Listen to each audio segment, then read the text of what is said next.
Hola amigos y bienvenidos al canal y bienvenidos a la segunda parte de este vídeo. Si no habéis visto la primera parte tenéis el enlace en la descripción, donde hablo sobre por qué no soy vegana por el medio ambiente, y en este vídeo voy a hablar sobre por qué no soy vegana por la sociedad y por la salud. Vale, ahora quiero hablar un poco sobre por qué no soy vegana por la sociedad en general. Uno de los problemas que vemos hoy en día es que la economía se está desvinculando del entorno. Cuando vamos a comprar nuestros alimentos a un supermercado, ese dinero se va de la comunidad, no se queda en la comunidad para seguir circulando dentro de la comunidad, y eso es un problema, ¿no? Entonces, yo no soy economista y tengo mucho que aprender sobre la economía, pero lo que sí que veo es que uno de los problemas que por lo menos estamos viendo graves en España es, todo esto que se habla de la España vacía, todos esos pueblos o esas zonas de España donde la gente se está yendo de los pueblos, se está yendo del campo porque no hay nada que hacer, no hay trabajo, ¿no? Ahora estamos hablando más sobre la producción de alimentos de origen animal, pero realmente también tiene que ver con la producción de alimentos de origen vegetal, que cuando compramos alimentos producidos por grandes empresas que tienen enormes extensiones de tierra y producen toneladas y toneladas de alimento, pueden permitirse vender sus productos con un margen muy pequeño porque tienen mucha cantidad. Y como tienen mucha cantidad, realmente acaban fijando el precio, y los pequeños productores, que al ser más pequeños los costes de producción son mayores y la producción en cuanto a cantidad no es tan grande, y las grandes empresas ya han fijado el precio, por lo general estos pequeños productores están vendiendo sus productos con un margen mínimo o ni siquiera están teniendo ningún tipo de beneficio, son sobre todo pérdidas, o si hay beneficios, son beneficios que a lo mejor no son del todo reales, porque realmente los pequeños productores hay tanto trabajo que no se paga, que si lo hace la familia o lo hace mi tío no se pagan las horas, y al final realmente el coste verdadero de la producción de esos alimentos no refleja el precio que tiene. Es un problema, y es una de las razones por las que la gente se está yendo de los pueblos y se está yendo del campo y se está quedando esta España vacía, ¿no?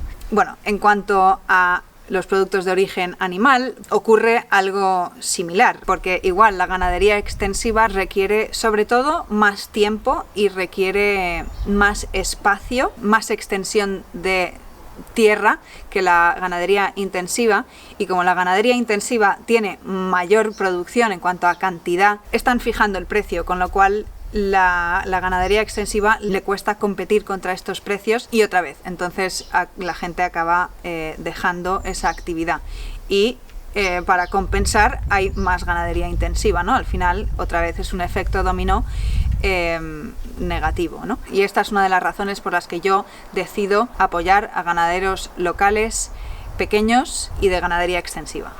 Luego, por otro lado, quiero hablar sobre las razas autóctonas. Una raza autóctona es una variante de una especie animal, por ejemplo, una oveja. Hay miles de razas de ovejas, y en España tenemos muchas razas autóctonas, tanto de ovejas, de cabras, de vacas, de caballos, de burros, de gallinas. Realmente tenemos una variedad muy grande de razas autóctonas que se han desarrollado durante miles y miles de años, generación tras generación, por ganaderos, por comunidades, para adaptar a ese animal a su entorno, y todos los productos derivados de estos animales están íntimamente ligados con el entorno. Y es una cosa muy bonita de ver, es una cosa que a mí me apasiona mucho. Que todas esas razas autóctonas se pierdan me parece una pena enorme, porque es un tesoro genético que nos han dejado nuestros antepasados, y para que estas razas autóctonas continúen y perduren y prosperen, puede sonar contradictorio, pero hay que comérselos, hay que dar valor a sus productos, ya sea la lana, ya sea la leche, queso, mantequilla, y eso solo se consigue si se les da una utilidad a esos animales. Una raza autóctona no perdura, no prospera si se tiene una pareja en un santuario. Requiere personas que dedican su vida y su trabajo como profesión a criar y darle valor a estas razas en el entorno donde se han desarrollado, y realmente en España y en Europa se ha hecho mucho esfuerzo para promover y mantener estas razas autóctonas a través de denominaciones de origen y eso. Si todos fuéramos veganos, ¿qué se hace con todos estos animales, ¿no? Que durante miles y miles de años se han seleccionado para depender del hombre? Hay tantos animales que ya no pueden vivir en la naturaleza. Cuando la gente dice que es cruel esquilar a una oveja, sobre todo las ovejas de lana, se han seleccionado durante miles y miles y miles de años para que produzcan lana, una cantidad, digamos, sobrenatural de lana, que es necesario esquilar, porque si no crece demasiado, se les pueden meter moscas en la lana y empezar a comerse las moscas el cuerpo del animal, o se pueden quedar enganchadas en ramas, pueden pasar demasiado calor en verano, con lo cual es necesario esquilar a estos animales. Estos animales dependen del hombre para sobrevivir, y durante miles de años los hombres han dependido de estos animales para sobrevivir ellos también. O cuando dicen que es cruel ordeñar a una vaca.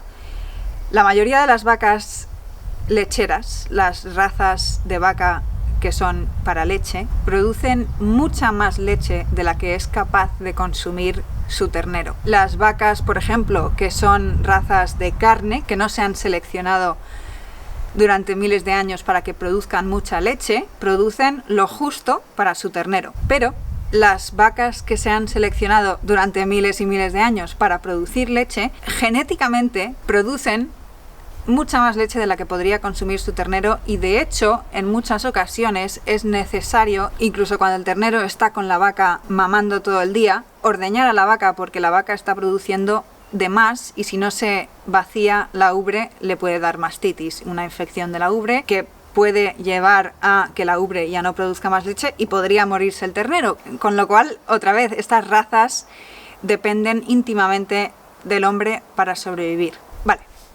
Eso era lo que quería comentar sobre las razas autóctonas. Ahora quería hablar un poco sobre patentes. Yo no sé mucho sobre patentes, pero hay muchas semillas que se patentan y que es ilegal reproducir y vender, con lo cual muchas semillas lo que hacen es que cuando siembras una de estas semillas germina y produce una semilla que es estéril, y por tanto el agricultor está obligado a volver a comprar esa semilla, con lo cual le está quitando el poder al agricultor de poder volver a cultivar ese cultivo sin comprar al productor de esta semilla, porque esta semilla está patentada. Y bueno, y esta es una de las estrategias de los productores de estas semillas para que se sigan pagando esos royalties, estas patentes, porque si este agricultor pudiera producir su semilla para el año que viene, no tendría que pagar esa patente otra vez. Y esto es uno de los aspectos en los que la producción vegetal se presta a ser dependiente de grandes empresas, ¿no? Mientras que la ganadería en ese aspecto no. Obviamente en algunos aspectos sí, pero en la gran mayoría no. Sobre todo cuando hablamos de animales herbívoros rumiantes como vacas, cabras, ovejas, que además estos animales no se crían tan fácilmente en confinamiento. Suelen tener, sobre todo las vacas, la gran parte de su vida está en extensivo. Pero bueno, eso es otro tema. Siguiendo con el tema de las patentes, también en las últimas décadas, con estos nuevos alimentos que se están creando en laboratorio, como estas hamburguesas que parecen de carne pero no lo son, o últimamente incluso cultivando trozos de carne en laboratorio. Puede sonar todo muy bonito, ¿no? Y realmente la propaganda de estos productos hacen parecer que es todo muy bonito, ¿no? Que no hace falta que muera ningún animal para hacerte este chuletón y puedes disfrutar del sabor de una hamburguesa sin que sea de carne. Los procesos para producir estos alimentos están patentados, con lo cual cualquiera no se puede poner a producir estos alimentos sin tener que pagar a la empresa que tiene patentada ese proceso.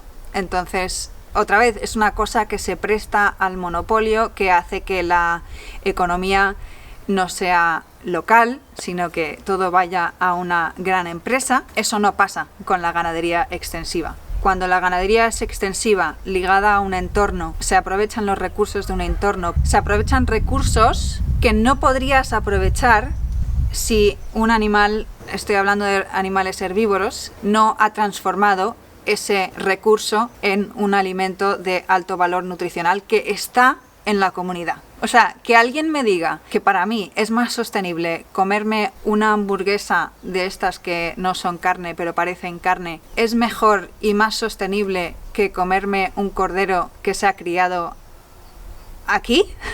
No. Que se haya llegado a tal punto que la gente se cree eso, me parece aterrador. Pero bueno, mantener a productores pequeños, locales, de ganadería extensiva, proporciona independencia y soberanía alimentaria para comunidades y para un país. Vale, ahora voy a hablar sobre por qué no soy vegana por salud. Me resulta interesante las personas que tienen una convicción tal para decir que todas las personas en todos los rincones del mundo, si todos fuéramos veganos, todo sería mejor.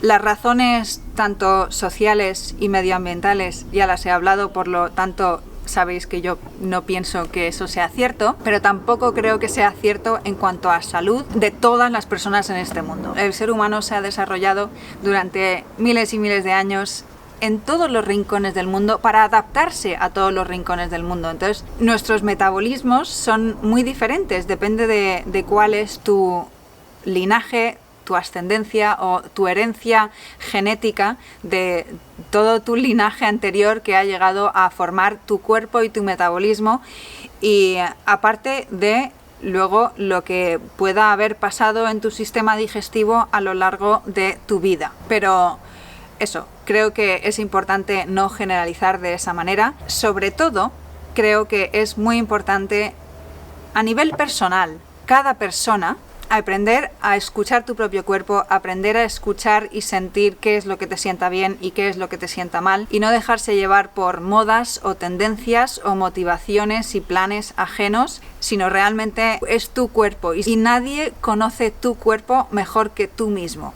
No dejes que nadie te diga qué es lo mejor para tu cuerpo, es algo que tú deberías cultivar, esa sensibilidad de sentir qué te sienta bien y qué no te sienta bien.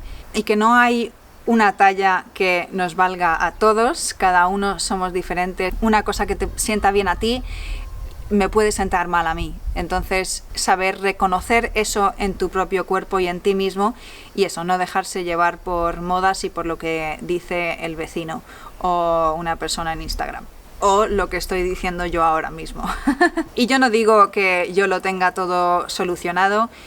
Creo que tampoco hay una dieta que vas a continuar a lo largo de toda tu vida hasta que te mueras, porque a lo largo de tu vida tienes necesidades diferentes.